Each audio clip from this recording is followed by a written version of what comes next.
Hello everyone, मैं विशाल महाजन आज आपको कराने वाला हूं कॉम्प्लेक्स नंबर। कॉम्प्लेक्स नंबर क्या होते हैं, कौन कौन से नंबर से मिलके कॉम्प्लेक्स नंबर बनते हैं, आयोटा क्या होता है, हर एक बात को डिटेल में हम डिस्कस करेंगे। अपने बारे में बता दूं भाई, मेरा नाम विशाल महाजन है। अभी सिर्फ और सिर्फ 21 साल हुए मैथमेटिक्स पढ़ाते हुए मुझे। पिछले 5 साल से ऑनलाइन पढ़ाते हुए लाखों बच्चों को मैं ऑलरेडी पढ़ा चुका हूँ ऑनलाइन। यहाँ पे एम्बाइब के बारे में बात करूं, एम्बाइब के पास बहुत सारे एप्लीकेशन है जो आपको सारे मिलते हैं, जिसके अंदर आप लाइव क्लासेस के लिए आपको मिलता है एम्बाइब। एम्बाइब लेंस हो गया, एम्बाइब लैब एक्सपेरिमेंट्स हो गया। यहाँ पे आपको 3D में सच्ची में बहुत ज़्यादा मज़ेदार तरीके से आप अपने लैब एक्सपेरिमेंट को कर सकते हैं, सीख सकते हैं। साथ के साथ आपको लाइव क्लासेस के साथ डाउट रेजोल्यूशन मिलता है।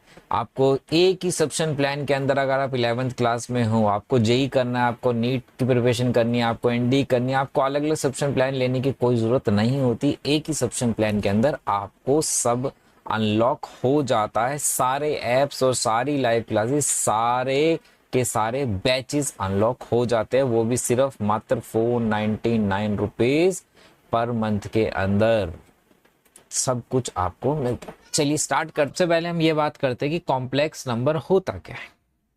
कॉम्प्लेक्स नंबर जो है दो नंबर से मिलके बनता है। वो कौन कौन से दो नंबर है? वो होते हैं रियल प्लस इमेजिनरी। अभी तक क्या था, हमने सबसे बड़ा नंबर कौन सा पढ़ा था? रियल पढ़ा था क्लास 10 तक, है ना। रियल में ही रैशनल इरेशनल नंबर थे, उसी में हमारे पास नेचुरल नंबर थे, होल नंबर थे, इंटीजर थे, ठीक है, कॉम्पोजिट, प्राइम, सारे उसी में थे। लेकिन अब रियल के ऊपर भी बनता है जिसको हम बोलते हैं कॉम्प्लेक्स नंबर। कॉम्प्लेक्स नंबर को Z से डिनोट किया जाता है, और कॉम्प्लेक्स नंबर जो होता है real number plus imaginary number को अगर मैं ऐड कर दूं तो वो बनते हैं मेरे पास कॉम्प्लेक्स, जिसको शॉर्ट में a प्लस आयोटा बी से भी डिनोट किया जाता है, या x प्लस आयोटा y से भी डिनोट किया जाता है। x denote for real part of complex number, y for imaginary part of complex number, ठीक है। जैसे कि अब सबसे इंपॉर्टेंट बात ये आती है कि इमेजिनरी नंबर कौन सा होता है। इमेजिनरी नंबर वो नंबर होता है जिसके साथ आयोटा लग जाता है। आयोटा, ये आई वाला साइन। अब ये क्या होता है? आयोटा जो होता है वो इक्वल होता है अंडर रूट -1 के। किसके इक्वल होता है? अंडर रूट -1 के इक्वल होता है आयोटा। जैसे कि आपके पास कहीं लिखा है अंडर रूट -7। हमने क्लास 10 तक ये पढ़ा था कि रूट में कभी नेगेटिव वैल्यू नहीं आती, लेकिन अब हम हो गए बड़े। तो अगर मैं यहाँ पे अंडर रूट -7 को मैं 7 इंटू -1 लिख सकता हूँ, और रूट -1 की जगह हम आयोटा लिख सकते हैं, तो अंडर रूट 7 आयोटा हो गया। इसे हम बोलते हैं इमेजिनरी नंबर हो गया ना, आई आ गया, आयोटा आ गया। तो जहां आयोटा लिखा होता है वो part imaginary part of complex number कहलाता है। जैसे कि z equal to 2 plus 3 iota. अगर इसमें real part of complex number पूछूं वो है 2, और imaginary part of complex number पूछूं तो वो है 3। आयोटा नहीं लिखेंगे। जैसे आप कोफिशिएंट पूछा जाता है ना, तो इमेजिनरी पार्ट कौन सा है? 3 होगा। इसी तरीके से अगर कोई और z लेता, मैं z1 लिखा मैंने एक, जो कि मेरा है 3 - 5 आयोटा। अगर मैं इसमें रियल पार्ट पूछूं तो real part of complex number 3 है, और imaginary part of complex number कितना हो जाएगा? वो मेरा -5 हो जाता, ठीक है। रियल पार्ट 3 हो गया और इमेजिनरी -5 हो गया। आगे चलते हैं। यहाँ पे पूरा चार्ट दिया है कि भैया a प्लस आयोटा b को रियल पार्ट और b आयोटा है तो इमेजिनरी पार्ट हो गया, ठीक है।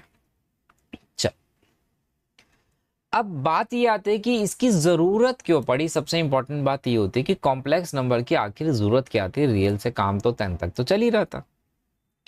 सबसे ज्यादा जरूरत जो पड़ी नेचर क्वाड्रेटिक इक्वेशन में, आपने नेचर ऑफ रूट पढ़े थे। 3 तरीके के रूट पढ़े थे। जहां डी ग्रेटर देन 0 होता है उसे हम रियल रूट्स बोलते थे। मतलब x के 2 वैल्यूज आती थी, रियल एंड डिस्टिंक्ट। x की 2 डिफरेंट डिफरेंट वैल्यूज आती थी और दोनों ही रियल नंबर होते थे, है ना। फिर d हमने 0 निकाला। जहां पे d 0 आता था वहां पे x की रियल नंबर आते थे, लेकिन दोनों ही सेम आते थे। अगर d 0 आएगा तो x की 2 वैल्यूज ऑलवेज आती ही आती थी और दोनों ही सेम होती थी, है ना। लेकिन एक पार्ट ऐसा था जहां पे हम d जब फाइंड करते थे तो d 0 से छोटा आता था तो हम लिख देते थे नो रियल रूट्स। क्यों, रीजन क्या था इसका नो रियल रूट्स लिखने का? क्योंकि x नहीं फाइंड कर सकते थे। x क्यों नहीं फाइंड कर सकते थे? जैसे x equal to minus B plus minus root D by 2 है, हमने क्वाड्रेटिक फॉर्मूला पढ़ा था। अगर d की वैल्यू नेगेटिव आ रही है, मान के चला -7 आई, आप बोलते थे रूट के अंदर नेगेटिव तो कंसीडर हो नहीं सकता क्लास 10 तक, तो हम इसे नो रियल रूट्स बोल देते थे। अब हमारे बड़े बुजुर्ग जो थे उस टाइम फोन नहीं थे, सबसे इंपॉर्टेंट थी रील्स नहीं थी, तो कुछ काम धाम कर लेते थे। उन्होंने बोलिए ये तो गलत बात है यार, इसका कोई ना कोई सोल्यूशन तो होना चाहिए कि हम क्वाड्रेटिक इक्वेशन को सॉल्व कर सके जब d लेस देन 0 आ रहा हो। तो अभी मैंने क्या बताया, तो हम क्या करते हैं, रूट में अगर नेगेटिव होता है तो हम इसे 7 इंटू -1 लिख सकता था, और 7 इंटू -1 है और -1 की जगह मैं आयोटा लिख सकता हूं। उसने बोला भैया ये करते हैं तो x की वैल्यू यहां से हम फाइंड कर पाएंगे, यहां से हम वैल्यू फाइंड कर सकते हैं। तो क्वाड्रेटिक इक्वेशन में इस प्रॉब्लम को सॉल्व करने के लिए कॉम्प्लेक्स नंबर का यूज या इमेजिनरी नंबर की फाइंड करने की प्रोग्रेस स्टार्ट करी गई थी। ठीक है, क्लियर है बात यहाँ पे? चल आगे चलते हैं। Algebra of complex number. Algebra मतलब कि 2 कॉम्प्लेक्स नंबर अगर दे रखे तो दोनों ऐड कैसे होते हैं, दोनों सब्ट्रैक्ट कैसे होते हैं, डिवाइड कैसे होते हैं, मल्टीप्लाई कैसे होते हैं। तो सबसे पहले हम एडिशन की तरफ जाते हैं। जैसे कि 2 कॉम्प्लेक्स नंबर मुझे दिए गए हैं Z1 और Z2, ठीक है।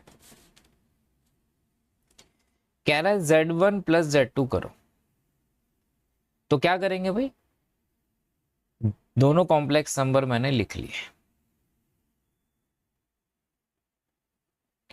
जब 2 कॉम्प्लेक्स नंबर ऐड कराए जाते हैं तो रियल नंबर को रियल में ऐड कर दिया जाता है, कितना हो गया 5, और इमेजिनरी को इमेजिनरी में ऐड कर दिया जाता है, कितना हो गया 8 आयोटा। बस अगर सब्ट्रैक्ट कर रहे होते तब भी आपको यही करना था, रियल में से रियल माइनस होते और इमेजिनरी में से इमेजिनरी माइनस होते। माइनस करता तो -3 -5 आयोटा आता, तो 2 में से 3 चला गया तो -1 और -2 आयोटा आ गया, तो Z1 -Z2 मेरे पास यहाँ पे बन गया। क्लियर है? तो ये मेरे पास सब्ट्रैक्ट हो गया। लेकिन सर अगर हम मल्टीप्लाई कर रहे होते तो क्या करते?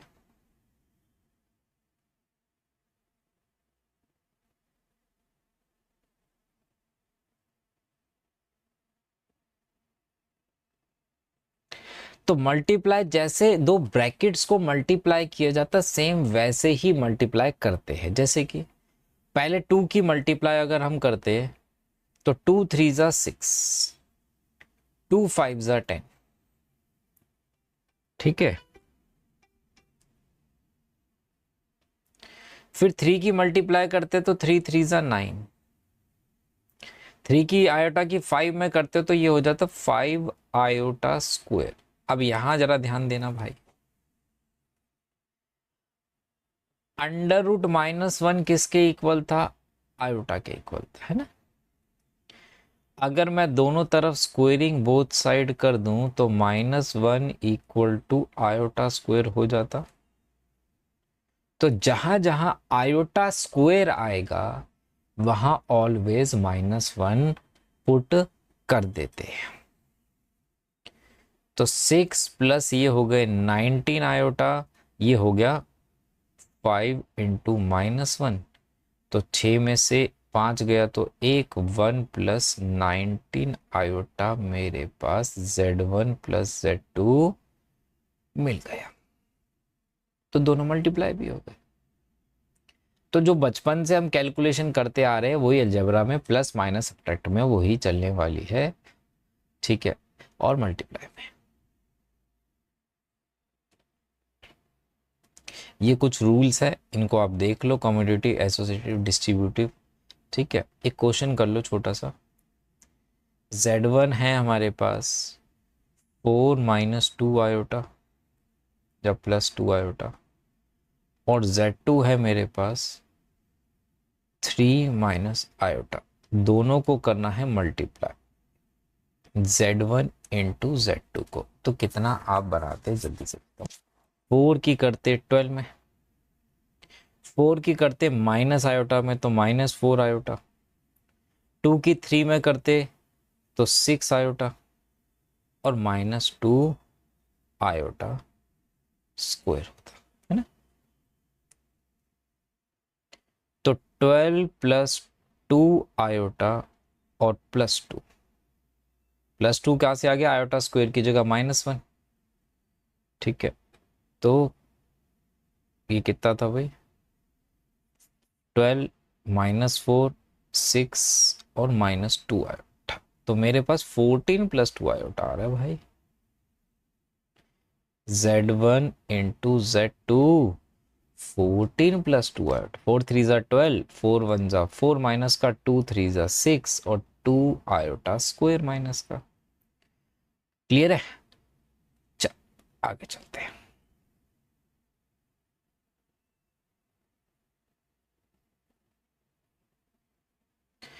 कुछ इंपॉर्टेंट बात बता रहा हूं जो कि बहुत ज्यादा जरूरी रहने वाली है। पहला, हमने आयोटा स्क्वायर जो पढ़ा वो किसके इक्वल पढ़ा? -1 के पढ़ा, है ना। आयोटा स्क्वायर -1 के इक्वल होता है। अब अगर आयोटा क्यूब होता तो कितना? तो आयोटा क्यूब को क्या आयोटा स्क्वायर इंटू आयोटा लिख सकता हूं? बिल्कुल लिख सकते हैं। आयोटा स्क्वायर -1 होता है तो ये माइनस आयोटा हो गया, बिल्कुल हो गया। अगर iota raise to the power 4 होता तो इसे स्क्वायर का स्क्वायर लिख सकता हूं। -1 का स्क्वायर कितना होता है? 1 होता है। लेकिन सर अगर आयोटा की पावर 100 लिख दिया जाए, 102 लिख दिया, 39 लिख दिया जाए तो क्या करते? पहले तरीका भी सिखा रहा हूं फिर शॉर्टकट भी सिखा रहा हूं। जैसे कि मेरे पास iota raise to the power 9 है माना, तो इसको मैं 8 इंटू आयोटा लिख सकता हूं। फायदा क्या होगा? 2 की power 4 into iota. Iota square होता है -1, तो ये मेरा हो गया।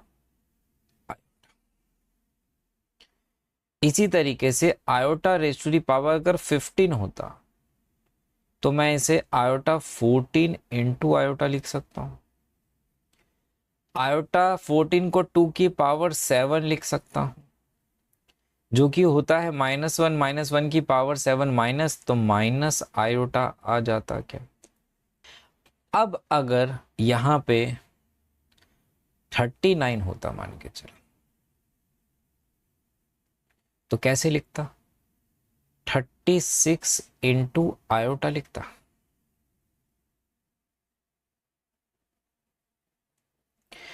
36 को 2 की पावर 18 लिख सकता हूं, आयोटा स्क्वायर -1, माइनस की पावर 1 की पावर 18 है तो पॉजिटिव आएगा, तो इसका मतलब पॉजिटिव आयोटा आ जाता मेरे पास। अगर मेरे पास आयोटा की पावर 45 होती है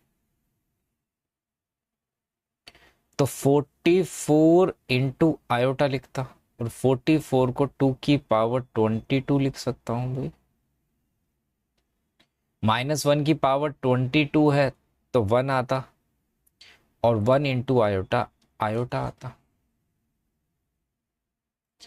और भी करते हैं, अभी एक तरीका और भी सिखाऊंगा। अगर मैं आयोटा की पावर यहां पे 63 कर दूं तो कैसे लिखता, 62 इंटू आयोटा। 62 को 2 की पावर 31 लिख सकता हूं, और आयोटा स्क्वायर -1 की power 31 into iota equal to minus iota आता कि नहीं आता, iota raise to the power कर लेते हैं हम यहाँ पे 83। जल्दी से बताओ कितना होगा 83।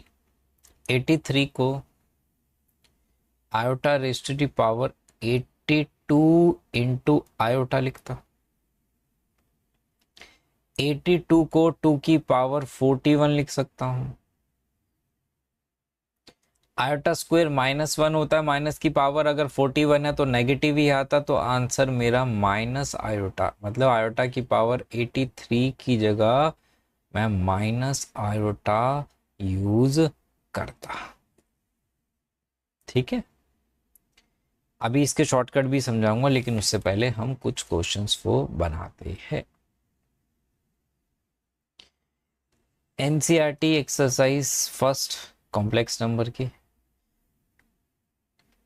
5 से 5 कट रहा है। Iota into iota, iota square हो रहा है, और आयोटा स्क्वायर -1 होता है तो कितना हो गया, +3 आ गया आंसर हमारे पास। आगे चले, आयोटा की पावर 9, दो पार्ट्स है तो दोनों को पहले सिंप्लीफाई कर लो।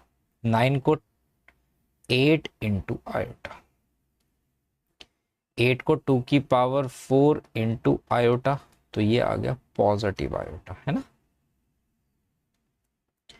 19 को सिंप्लीफाई करता तो 18 इंटू आयोटा, 18 को 2 की पावर 9 लिख दूं इंटू आयोटा, जो कि माइनस आयोटा।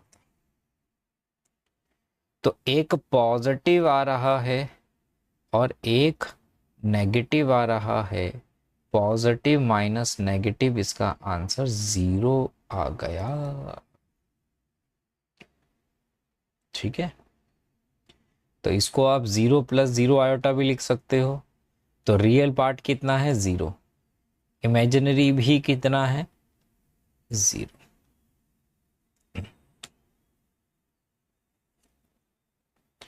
पावर नेगेटिव में, अगर उससे पहले मैं एक क्वेश्चन करा रहा हूं छोटा सा आपको, जैसे कि मेरे पास कोई क्वेश्चन था 1/आयोटा। आयोटा अगर अपॉन में होता है तो ऑलवेज रैशनलाइज किया जाता है। अगर मैं रैशनलाइज करता तो into iota divide by iota, है ना। ऐसे तो करते थे आप बचपन में, 1/√2 है तो √2 से मल्टीप्लाई, √2 से डिवाइड। आयोटा अपॉन में आयोटा स्क्वायर, और आयोटा स्क्वायर होता है -1, तो मेरा आंसर माइनस आयोटा आ जाता।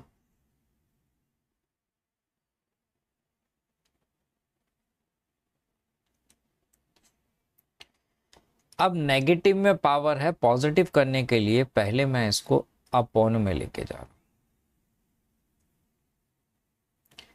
आयोटा की पावर 39 को अगर आप सिंप्लीफाई करते हैं तो कैसे करते हैं, 38 इंटू आयोटा करते हैं,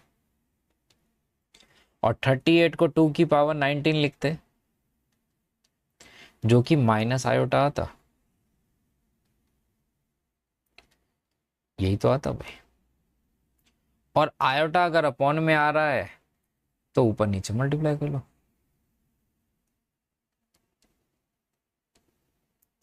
और आयोटा स्क्वायर -1 होता है, तो इज आयोटा। इसमें अगर कोई आपसे रियल पार्ट पूछे तो वो है 0, और इमेजिनरी पार्ट पूछे तो वो है 1, क्योंकि फॉर्म है 0 प्लस आयोटा जेड, जो स्टैंडर्ड फॉर्म। कोई डाउट तो नहीं अभी किसी को?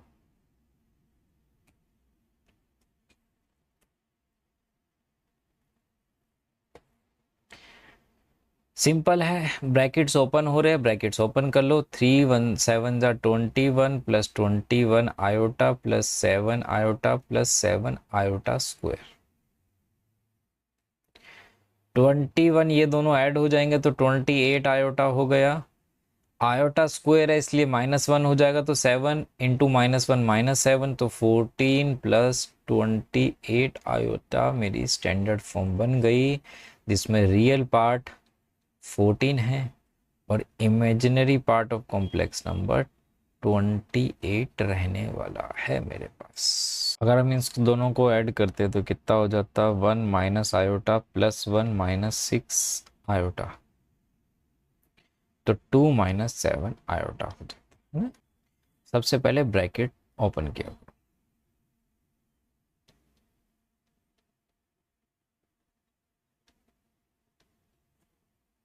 रियल नंबर्स को एक साथ लिख लो और इमेजिनरी को एक साथ कर लो।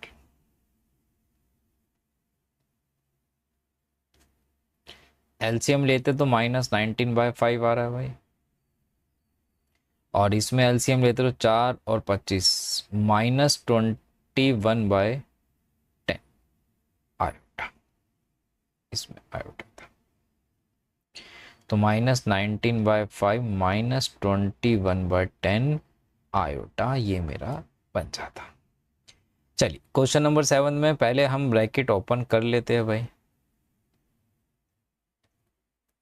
+4 plus 1/3 iota plus 4/3 minus iota. Imaginary real number कौन कौन से है? सबसे पहले उनको एक ब्रैकेट में धर लो।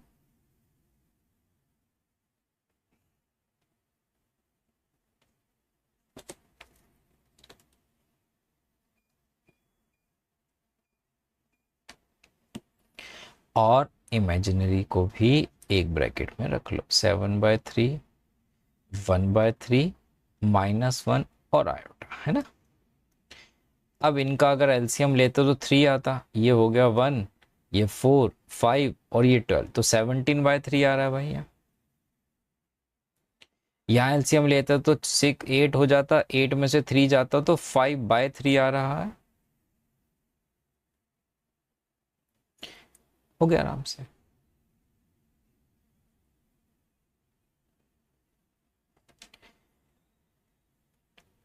इस क्वेश्चन नंबर 8 में मेरे पास बोल रहा है 1 माइनस आयोटा की पावर 4, तो इसको मैं 1 माइनस आयोटा का स्क्वायर का होल स्क्वायर लिख सकता हूं।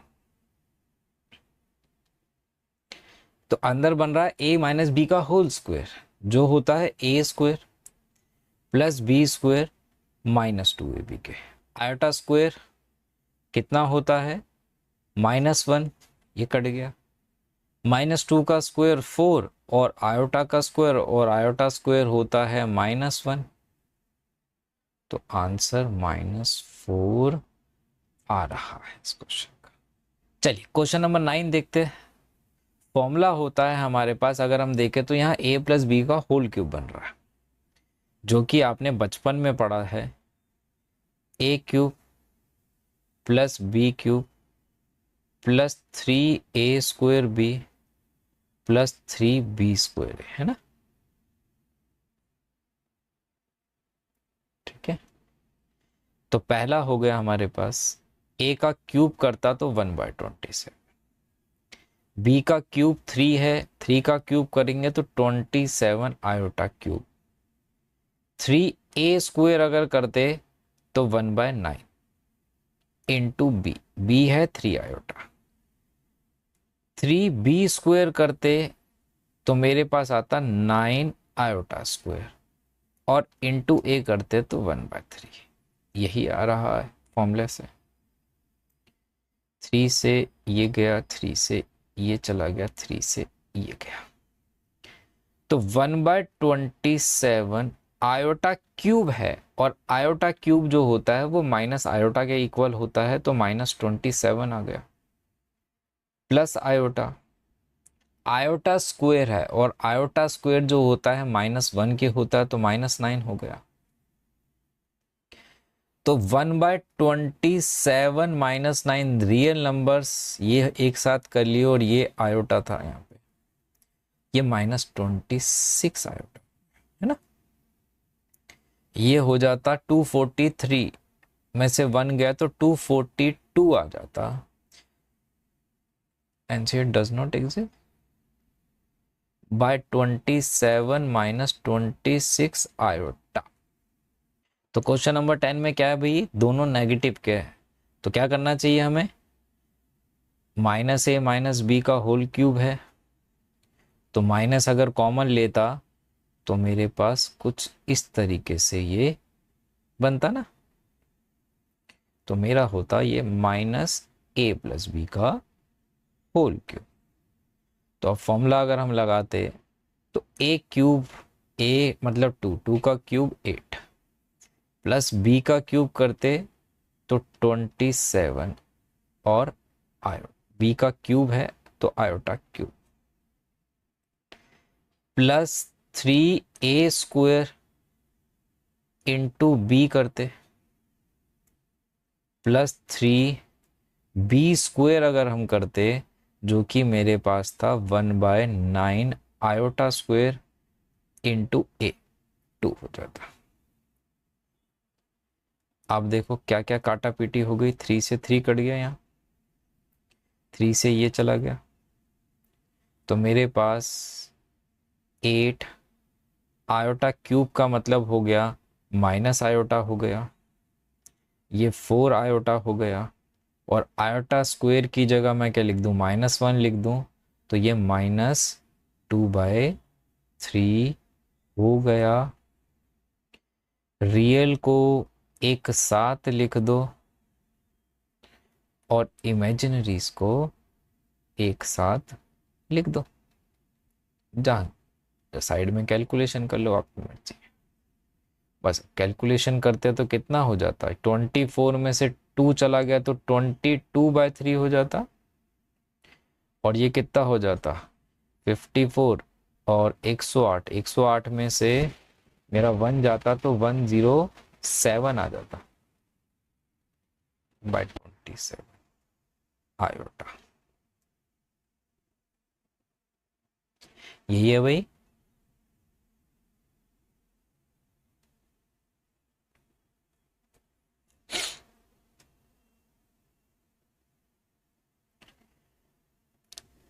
मल्टीप्लिकेटिव इनवर्स 11 12 13 कल करेंगे, ठीक है, जब मैं कॉन्जुगेट कराऊंगा इसमें।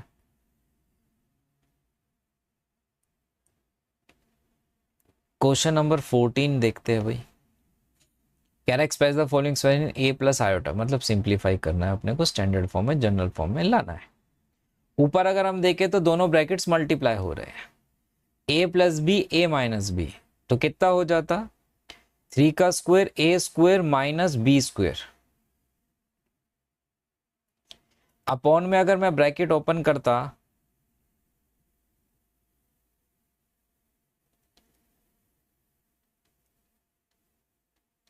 तो √3 से √3 कट जाता। आयोटा स्क्वायर -1 होता है, माइनस माइनस प्लस हो गया, तो ये मेरे पास बन रहा है 14 अपॉन में 2√2 आयोटा। ये गया, ये गया, ये गया। अपॉन में आयोटा भी है, अपॉन में रूट भी है, तो रैशनलाइज कर दूं